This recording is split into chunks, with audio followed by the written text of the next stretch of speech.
nangangarap ka na ba? Medyo, hindi ka na nangangarap after 2 or 3 days. Well, kung i-assist ko yung sarili ko, I'm not yet there. Actually, going to the game, medyo kinakabahan ako because in the last two nights, I was not able to sleep well, thinking of the game.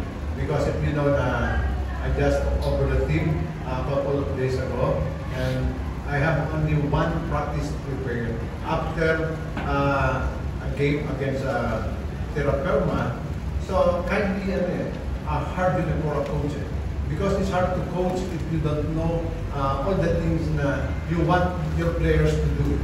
And usually, especially sa mga play, and mabuti na lang.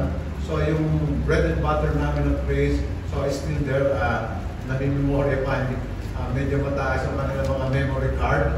And then, ayun, I think, yun ang isang isang a key kung bakit kami. And at the same time, so at the start of the game, I want to be deliberate and methodical. And they know what to do. And then, there's a lot of players in the bench na capable of playing, but I'm looking for a good combination. And nire-reward ko yung mga player na nasa loob, talagang really working hard. And then nakita natin how Andreas kahilig played.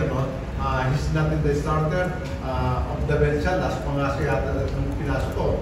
But yun na sinasabi ko, I have to define the role of the player. And that's his role. I want more. He's a two-way player. He can play defense and you cannot leave him wide open.